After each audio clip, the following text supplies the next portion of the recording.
Татарстан Республикасыннан төрле шәһәрләреннән 10 китапханәче, әйтергә кирәк, директорлары китапханә берләшмәләренең Мәскәү шәһәренә юл тоттык. Юлыбызның, эшебезнең максаты ул Мәскәүдә урнашкан китапханәләр белән танышу.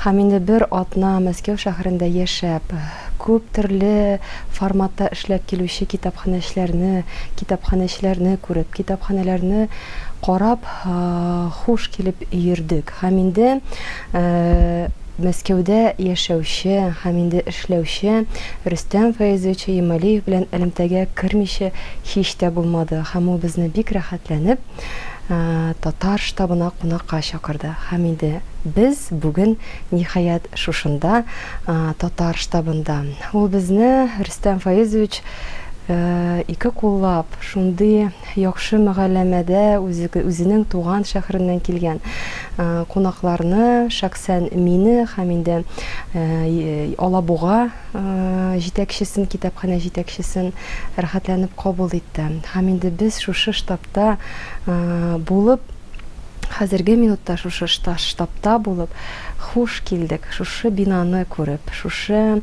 мөхитне күреп, андагы булган кешеләр белән аралашып, төрле шәһәрләрдән килгән, төрле илләрдән хәтта килгән татар җанлыклы, татар теле өчен битараф булмаган кешеләр белән аралашып утырып, үзебезгә илһам алдык.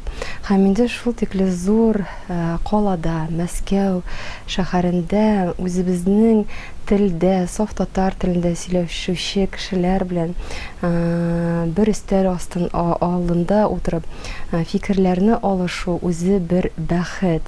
Чынлап та без монда үзебезне, шушы штабта, үзебезнең өебездә сыман хис иттек. Рөстәм Фәйзович чын мәгънәсендә бик күп кырлы, тирән эш алып бара. Һәм инде Мәскәү шәһәрендә татарларны барлап, бигрәк тә яшьләрне, аларны үстереп, үзләренең телләрен онытмасын өчен күп төрле юнәлештә эшләр алып бара. Һәм инде безгә дигән шушы Мәскәү шәһәрендә булып бәхет татыды.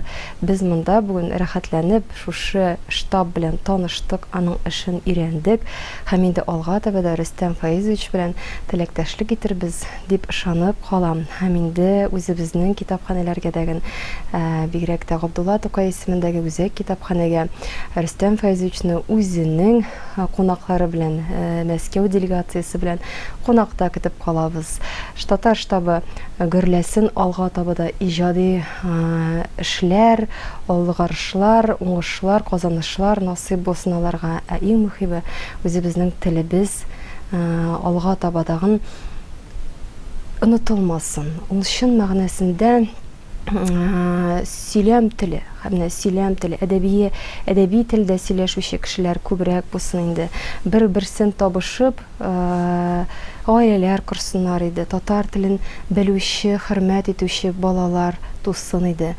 Шул гына теләктә калабыз. Инде без китапханәчләр буларак, әйтәсе килә, татар телендә чыккан күп төрле китаплар белән танышып, аларны укырга тәкъдим итәбез. Чөнки телнең онытмауның тагын бер юлы ул инде татар телендә бастырылган китапларны уку, аларны үзеңнең балаларыңа җиткерү.